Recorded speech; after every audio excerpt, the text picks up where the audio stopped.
नहीं सही है। अभी मोहन जी ने जो अभी आज की हेडलाइन से सभी अखबारों में कि मोहन जी ने ये बताया कि आरएसएस का कोई भी स्वयंसेवक नमो नमो की आरती नहीं करेगा, उनका नमस्ते सदा वत्सले मातृभूमि है, नमो नमो नहीं करेंगे। यही चल रहा कि आज देखिए अमरावती के अंदर भी बाला साहब ठाकरे जी की बहुत अच्छी प्रतिमा आ गई है, बहुत अच्छा कदम है मेरे ख्याल से। आनंद राव ने हमारी शायद सिटी न्यूज़ की बात सुन ली है और उसके नज़र में उन्होंने अपना एक अच्छा स्टैचू शिवसेना का अच्छा स्टैचू शिवसेना प्रमुख का शिवसेना यहाँ पर अपने बल पे चुनाव लड़ेगी, न कि नमो नमो के बल पर, ऐसा लग रहा है अभी, क्योंकि बदल के देखिए उनकी भाषा बदल गई थोड़ी सी। अभी उन्होंने मोदी का नाम लेना कम चालू किया आनंद राव जी ने। अब कैसे आई, 5 साल थे अभी, लेकिन उनके प्रोग्राम में बाला साहब की प्रतिमा नहीं दिखती थी, अब आ गई है। तो उनको भी अभी मैसेज आया हमारे से चैनल्स मीडिया के माध्यम से कि आप नमो नमो करेंगे तो उद्धव जी को जैसे 5-4 कदम पीछे आना पड़ा नमो नमो के प्रेशर में। तो उनकी बात राजनाथ सिंह से हुई, उनकी बात देवेंद्र फडणवीस से की, लेकिन उनकी बात ना नरेंद्र मोदी से हुई ना नितिन गडकरी से हुई। देखिए अब इसमें नाराज हो गए मुंडे। बहुत राजनीति बहुत जखड़ वाली बात है। हम देखते कि नहीं खोड़ के बाहर चले गए, हम देखते कि भाई ये आज अंदर आ गए, इससे राजनीति नहीं बदलती। ये अंदरूनी राजनीति नहीं है, ठीक है, एक ग्रुप की राजनीति है, लेकिन लोकसभा का बहुत बड़ा क्षेत्र है। आप मेरघाट में जाइए और वहाँ पर क्या हालत है ये देखिए, आप यदि बंडेरा में जाएंगे उसकी हालत, लोगों का वोट देने का एक दायरा है, एक डिज़ाइन है, एक खुद की सोच है। कल तक हम जिस गैस सिलेंडर पर लेकर बात कर रहे थे, कांग्रेस ने पलटा दिया बाजी। अब गारपीट के मामले में देखिए क्या होगा साहब, मैं अभी बता देता हूं कि गारपीट के मामले में यदि चीफ सेक्रेटरी को पावर दे दी है नियामक संहिता ने, तो क्या होने वाला है। तो लोगों को 10-10, 20-20 हज़ार मिलेंगे और इतनी चुपचाप से मिलेंगे और गवर्नमेंट ही देंगी, तो गवर्नमेंट किसकी है। प्रचार तो ये होगा इतना यानी ठीक है, हम नवनीत और इन सब की बातें करेंगे, लेकिन उनके पास जो है वो शायद किसी के पास नहीं है। कुल मिला के अभी डिस्कशन से लग रहा कि लोकसभा का इलेक्शन ये राष्ट्रीय मुद्दों को लेकर होगा, स्थानीय मुद्दों को लेकर नहीं है। 4 शिवसेना के एमपी बाहर हो चुके हैं, अभी तक बाबर बाहर आ रहे हैं, वाकचौरे बाहर आ चुके हैं और 2 और राष्ट्रीय जो एजेंडा है, जैसे भी आपने कहा कि ओलावृष्टि जो मोहन राव भी आ गए, आनंद परांजपे भी आ गए और बहुत लोग बाहर आ रहे शिवसेना से। तो ये समझ कर हम चले कि, और अब देखिए ना आनंद राव जी जिन्हें 5 साल जिनसे दुश्मनी निभाई, वो दिनेश गुप्ता को मातोश्री पे बुलाया गया। कल साथ में हो सकते, कल परसों साथ में भी जा सकते हैं, जा भी नहीं सकते, दोनों भी पर है, लेकिन ताकत बड़ी है विरोध की ताकत के कारण साझा दुश्मनों से भी अपनी, कल जो बात कर रहे थे आनंद राव अडसोल साहब कि नहीं कौन दिनेश गुप्ता, आज दिनेश गुप्ता को मातोश्री पे बुलाया जाना एक ऐसा संकेत है कि नहीं उससे भी धोखा है और अब धोखे की घंटी बज चुकी है। ये मान लेना अभी भी कि नवनीत राणा चुनकर आएंगे, ये भी मानता नहीं। हम अभी भी रिजल्ट जब तक नहीं आता सूरज एकदम तो कोई चीज नहीं मान सकते। और दूसरी बात है कि ये इनकी ताकत क्या है, इनकी क्योंकि हम एक जो अभी चल रहा है वर्तमान में जो होना चाहिए उसके ऊपर चर्चा रहती है, कौन किसको वोट देगा क्या, ये तो मतदाता के सब मन का आखिर तक कोई पता नहीं लग पाता है आखिर होगा क्या करके। भारत अपने जिले के अंदर किसान बहुत बड़े नामी है और अभी जो किसानों का नुकसान हुआ है इसको राज्य सरकार कभी नहीं दी, इतनी मदद दे देंगे 100% दे देंगे। अभी टाइटल है कई अखबारों का आज कि प्रत्येकाला मदत मिलना, हर एक को मदद मिलेगी। मदद क्या है, रिश्वत। मदद वही है। और जब आप आपकी शिवसेना के डिमांड से तो नहीं मदद मिलेंगी, मदद तो उनको ही मिलेंगी। देखिए ना थोड़ा 10 दिन के बाद जब शरद पवार अमरावती में आने के 4 दिन वो मराठवाड़ा में थे, वहाँ के अभी रिपोर्ट आ रहे हैं कि उन्होंने उनके मतदार संघ में काम किया जहाँ राष्ट्रवादी खड़ी है। राजनीति बहुत गंभीर होती है, बहुत सीरियसली की जाती है और ये जो ऊपर से हमें दिखता है इसका रथ आगे है, ये लोग साथ में आ गए, ये अलायंस होगा, इससे कोई ज़्यादा फर्क नहीं होगा। क्योंकि आरक्षण की बात, सामाजिक आरक्षण की बात, सामाजिक अल्पसंख्यकों की न्यायों की बात, ये तो राष्ट्रवादी करती है ना, राष्ट्रवादी भाजपा नहीं करती।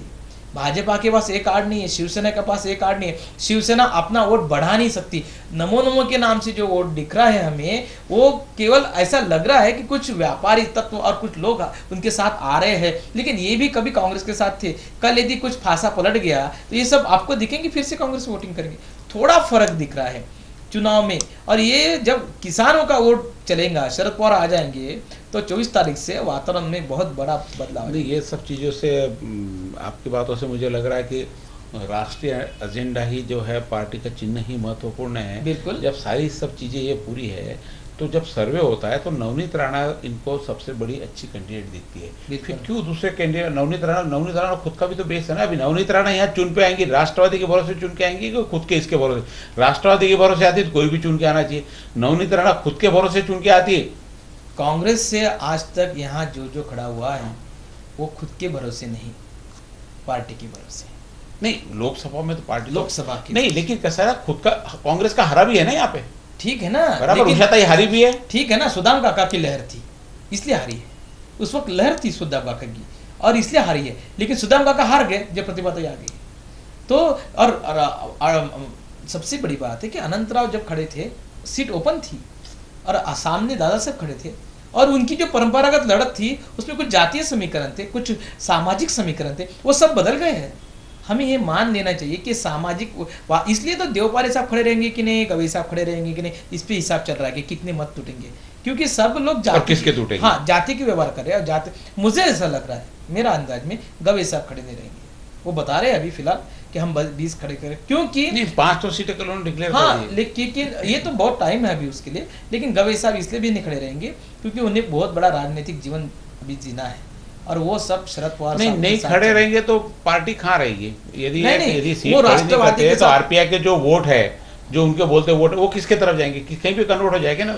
निश्चित हो कोई आरपीआई के खुद के वोट अमरावती जिले के अंदर रहते तो आरपीआई को टिकट मिलती, बिल्कुल 100%। आरपीआई को टिकट नहीं देने का, 4 बार दादा साहब को टिकट मिली लेकिन इनको नहीं मिल रही। कुछ तो प्रॉब्लम है। चुनाव जीतने के लिए जो कुछ उनके समीकरण है उसके अंदर अभी फिलहाल डॉक्टर राजेंद्र गवई को चांस नहीं था, वो भी मान लेते हैं। उनका चांस रहता तो अमरावती में पत्रकार परिषद लेके घर में बैठ के ये बात नहीं होती। वो साइंस कोर पे बहुत बड़ा मेला लेते और 4-10 हज़ार लाख लोग अपने खड़े करके दिखाते, ये मेरी ताकत है। लेकिन ऐसा नहीं हुआ। टाउन हॉल के अंदर उनकी एक सभा हो गई। अच्छे है वो नेता, लेकिन उनकी पकड़ अभी भी उतनी ताकतवर नहीं है, ये भी हमें मान लेना चाहिए। क्योंकि उनके साथ अभी कांग्रेस नहीं है, उनके साथ राष्ट्रवादी नहीं। आरपीआई के साथ जब तक राष्ट्रवादी नहीं रहेंगी, कांग्रेस नहीं रहेंगी, उनकी ताकत नहीं आएंगी। लेकिन क्या राष्ट्रवादी और कांग्रेस के साथ आरपीआई न होते हुए कोई नुकसान हो रहा है क्या? तो फिलहाल 2-4 सालों में उन्होंने देखा है कि कोई नुकसान नहीं तो वो रामदास आठवले को नहीं छोड़ते। रामदास आठवले को उन्होंने छोड़ दिया। महारोडस का एक प्रयोग किया था, 4 ही दलित नेताओं को उनको साथ बैठाया था, अच्छा प्रयोग हुआ था। चारों भी चुन कर आए थे, जोगेंद्र कवाड़े, रासु गवई, प्रकाश आंबेडकर और रामदास आठवले, ये सब चुन कर आए थे। लेकिन हमारे यहाँ हम देख रहे हैं कि डॉक्टर राजेंद्र गवई साहब की वो ताकत नहीं है जो लोकसभा के अंदर प्रभावित कर सकते। एक विधानसभा के लिए उनकी प्रभावित ताकत है निश्चित तौर पे, लेकिन एक लोकसभा के लिए उतनी ताकत नहीं है। और उनका जो मतदाता, वो जो बताते हैं, उनका मतदाता पूरी तरह से कांग्रेस समर्थित है। सालों साल से हम हरदम वही लोग भाषण में बताते हैं, सब लोग नेता इनके, कि बाबा साहब ने कहा था कि कांग्रेस एक जला हुआ घर है वगैरह। लेकिन सच्चाई ये भी है कि वोट उनको ही, क्योंकि वो धर्मनिरपेक्ष रखते हैं।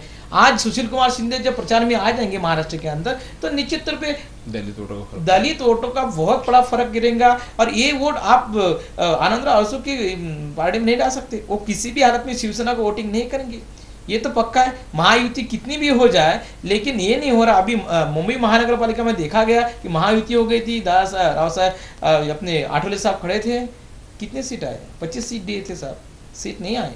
क्यों नहीं आए, इसका भी बहुत बड़ा एक चर्चा हुई। इसलिए तो भाजपा के माध्यम से एक सामाजिक उत्तरदायित्व में उन्होंने एमपी करा लिया है राज्यसभा से। ये बात अलग है। राजनीति का विश्लेषण हम ऐसे नजर से करें तो अभी भी डॉक्टर राजेंद्र गवई साहब को अपनी ताकत बढ़ाने का चांस है, तो राष्ट्रवादी के साथ में है। अलग होकर ताकत नहीं बन सकती इनके लिए, क्योंकि उनका वोटर नहीं, अभी तो साथ में है ही नहीं ना। ये यदि नहीं अपनी सीट खड़ी करते तो ये तो खत्म होगा। फिर अभी ये खत्म ये नहीं खड़े रहेंगे। जहां तक मुझे अंदाज है कि डॉक्टर राजेंद्र गवई साहब ये खड़े कर खुद के पैर पर एक कुराड़ी नहीं मानेंगे, क्योंकि इनको अभी राजनीति करना है। आपकी बात से चलो मैं सहमत तो इसलिए नहीं हूँ क्योंकि एक राष्ट्रीय पार्टी है आरपीआई जो भी है, यदि उनका कैंडिडेट इलेक्शन में खड़ा होगा ही नहीं, वो तो राजनीति से बाहर ही हो गए ना। नहीं। कल तो आरपीआई रहेगी नहीं।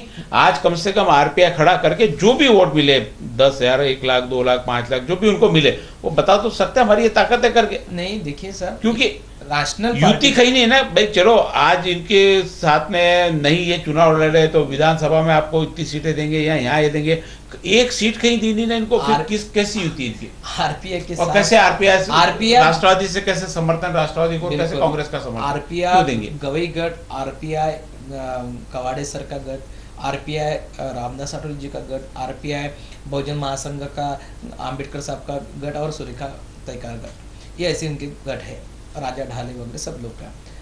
अभी देखा गया है महाराष्ट्र के अंदर इन्होंने युति नहीं की है, लेकिन सब वोटर्स, विशेषतः मागास वर्गीय वोटर्स, पिछड़ी हुई जाति के सभी वोटर्स कांग्रेस और राष्ट्रवादी को वोट करेंगे, क्योंकि मोदी आने के बाद उन्हें मालूम है क्या होने वाला है, सबको मालूम है। जैसे हम लोग चाहते, कुछ लोग चाहते हैं कि नहीं राजनीति में परिवर्तन आए, लेकिन परिवर्तन का भी हमारी जो रचना है हमारे भारत के लोगों के अंदर, वो आप टीवी पे दिखाते हैं, अखबार में पढ़ते हैं कि मोदी की बहुत लहर चल रही है, लेकिन ये भी दिखाना जरूरत है पूरे भारत के अंदर कि उनके विरुद्ध में भी एक बहुत बड़ी लहर अंदर अंदर काम कर रही है। वोटों का बंटवारा सभी को समझता है, वोट कहाँ बंटते हैं सबको समझता है। हम कांग्रेस को कितने भी नाम रखे, राष्ट्रवादी को कितने भी गालियाँ दे, वोट उनको ही करना है, ये तो मैसेज आ ही जाएगा, क्योंकि पूरे भारत की रचनाओं को मतों का विभाजन नहीं होना चाहिए। ये भी जैसे मतों का विभाजन ये नहीं चाह रहे हिंदुत्ववादी परीक्षा, वैसे ये भी नहीं चाहेंगे। और फिर राजेंद्र गवई साहब उस वक्त बहुत अच्छा निर्णय करेंगे, क्योंकि शरद पवार जी के साथ ही 50 साल तक रासू गवई साहब ने बहुत बड़ा राजनीति का एक प्रयास किया है, बहुत बड़ा काम भी किया है। उन्हें जो भी मिला है वो साथ साथ दोस्त बनकर उन्होंने शेयर किया है। तो अभी दिखाना ठीक है कि हमारी ताकत है, और ताकत दिखाने में कोई गर्ज नहीं है, अड़चन भी नहीं है, लेकिन दरायपुर मतदार संघ है, उसमें आप खड़े रह सकते हैं, ताकत लगा दीजिए। आरपीआई कल विधानसभा है, ये शायद मुझे ऐसा लग रहा है हर कोई दबाव पक्ष बनाना चाहता है, और दबाव गुट का एक महत्व होता है राजनीति के अंदर। गवई साहब के लिए चांस भी है कि जब तक पवार साहब नहीं बुलाएंगे, पवार साहब से बात नहीं होगी डायरेक्टली इनडायरेक्टली, तब तक ये अपना दबाव बनाएंगे। लेकिन उनके कारण यदि सीट में कोई नुकसान होता है तो उनका फिर वो काउंटिंग उतना पॉजिटिव नहीं हो सकता, ये उनको पता है अच्छी तरह से। आज हमने देखा माधव जी के साथ में जातिगत समीकरण अमरावती पे क्या असर करेंगे। दलित वोट जो है बहुत बड़ा हिस्सा, दलित वोट मुस्लिम से बहुत बड़ा राजनीति में एक परिवर्तन का हिस्सा होता है। परंपरागत यह वोट कांग्रेस विचारधारा के साथ में रहे, चाहे वो घड़ी हो या पंजाब, ऐसा आज इनका प्रतिपादन रहा है।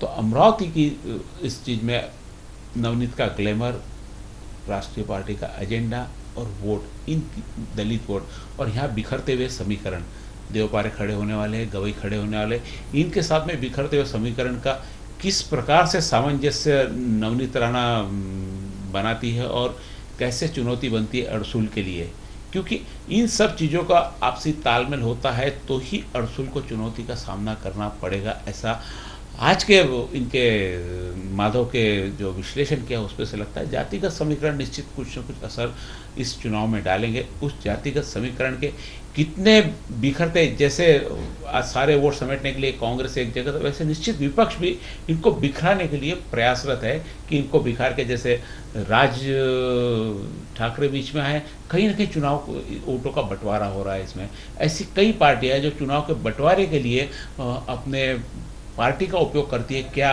गवई साहब भी उसके शिकार होंगे, देवपारे भी उसके शिकार होंगे? यदि होते हैं तो निश्चित अमरावती में एक परिवर्तन और नया कुछ देखने को मिलेगा। देखते रहिए आप सिटी न्यूज़ पे। यह लोकसभा मिशन सीजन 16 आपसे फिर मिलेंगे, फिर नए इस विषय को लेकर चर्चा होंगी। तब तक के लिए नमस्कार।